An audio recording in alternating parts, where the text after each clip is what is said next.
Assalamualaikum warahmatullahi wabarakatuh.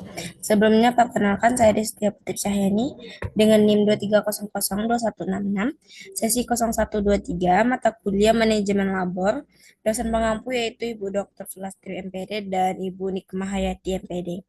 Pada kesempatan kali ini saya akan mempresentasikan tentang laporan buku yang telah saya buat dengan judul Dasar-dasar Teknik Laboratorium Medik. Penulisnya yaitu Yuli Indrawati, Eka Titin Oktaviani, dan Dewi Yayuningsi. Langsung saja saya masuk pada bab satu yang membahas tentang proses bisnis layanan laboratorium medik. Yang poin pertama, ruang lingkup layanan laboratorium medik. Yang mana di sini pengertian dari laboratorium medik itu merupakan laboratorium kesehatan yang melaksanakan pemeriksaan spesimen klinik untuk mendapatkan informasi tentang kesehatan perorangan, terutama untuk menunjang diagnosis penyakit, penyembuhan penyakit, dan pemulihan penyakit. Pemberian layanan laboratorium medik ini merupakan serangkaian pemeriksaan yang dilakukan untuk mendapatkan hasil. Nah, terdapat jenis-jenis layanan laboratorium medik yang akan saya jelaskan tiga, yaitu bidang hematologi, yang mana bidang ini berfokus pada pemeriksaan sel darah. Yang kedua, bidang kimia klinik, yaitu bidang yang berfokus pada analisis biokimia darah. Dan yang ketiga, bidang mikrobiologi, yang mana bidang ini berfokus pada analisis mikroorganisme, yang mana penyebab penyakit pada manusia. Selanjutnya pada bab 2 yang membahas tentang perkembangan teknologi dan isu global di bidang laboratorium medik. Ada poin A, teknologi konvensional dan modern di laboratorium medik. Sejarah awal bidang laboratorium medik ini dimulai dari penemuan mikroba pertama kali di tahun 1674 oleh seorang ahli biologi Belanda, Anthony Philip van Leeuwenhoek pada tahun 1632 sampai 1723. Penemuan ini menjadi awal dilakukannya identifikasi atau penelitian tentang mikroorganisme penyebab penyakit. Nah, yang poin B, pendokumentasian pelayanan.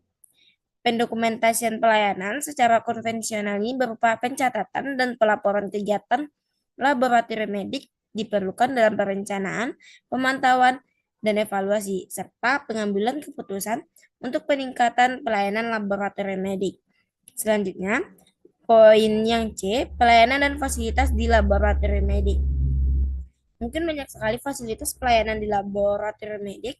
Yang pertama yaitu persyaratan kecukupan peralatan, yang kedua persyaratan kemampuan alat, yang ketiga kebutuhan, dan yang keempat fasilitas yang tersedia. Bab 3 membahas tentang job profile teknik laboratorium medik. Nah, yang pertama ada poin A, health pioneer, yang mana ini merupakan pelaku wirausaha di bidang kesehatan ataupun individu yang mampu menciptakan bisnis baru di bidang kesehatan. Nah, bersedia menanggung sebagian besar risiko dan sebagai imbalannya ia dapat menikmati keuntungan dari bisnis yang diciptakannya.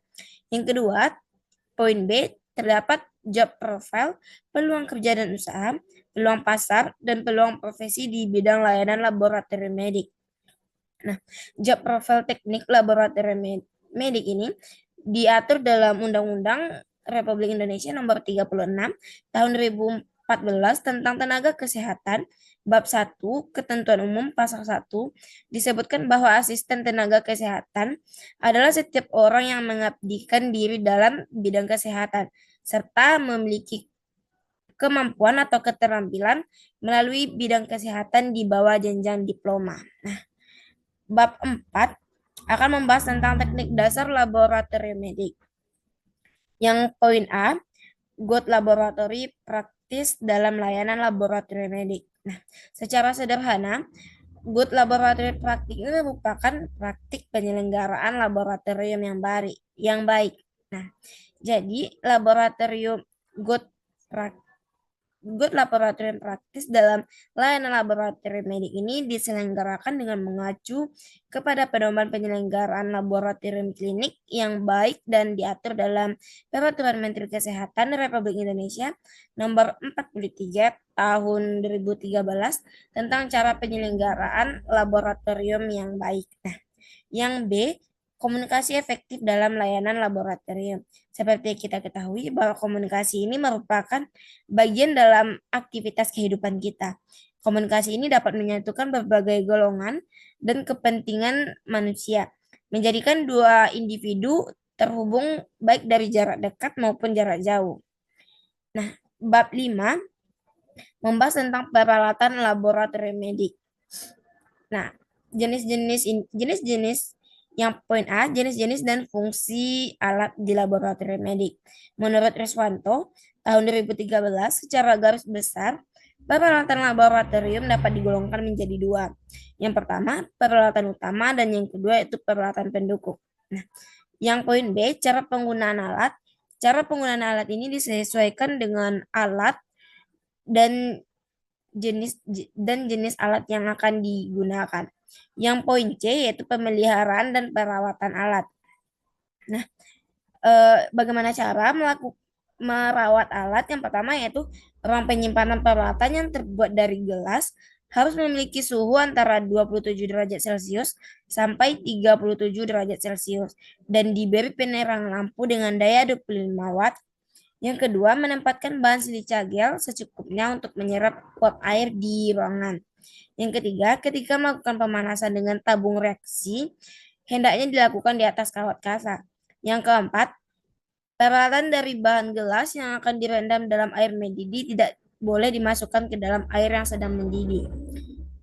Nah, yang bab 6 membahas tentang reagensia dan media.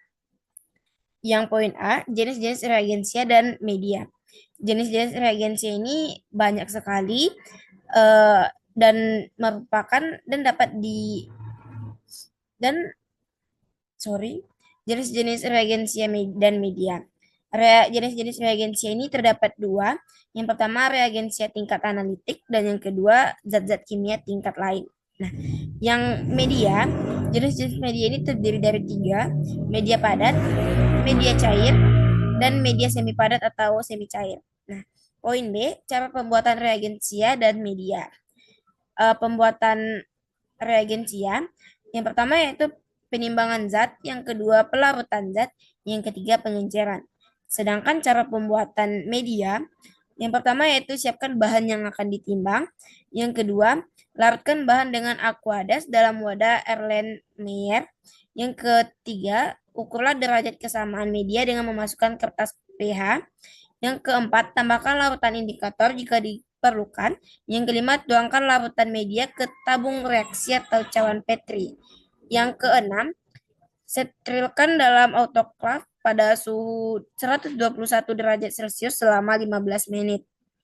Nah, bab terakhir yaitu penanganan sampel di laboratorium medik. Nah, jenis-jenis sampel di laboratorium medik ini banyak sekali yang berasal dari tubuh manusia yang dapat dilakukan pengujian di laboratorium medik. Yang kedua, pengambilan sampel laboratorium medik. Pengambilan sampel yang tepat merupakan kunci keberhasilan untuk mendapatkan pemeriksaan yang berkualitas. Yang ketiga yaitu pengenangan sampel laboratorium medik. Banyak sekali hal yang perlu diperhatikan dalam melakukan penanganan sampel di laboratorium medik ini. Yang pertama yaitu pemberian identitas sampel, yang kedua yaitu pengenangan dan penyimpanan sampel di laboratorium medik, dan yang ketiga pengiriman sampel laboratorium medik. Mungkin sekian presentasi saya. Assalamualaikum warahmatullahi wabarakatuh. Terima kasih.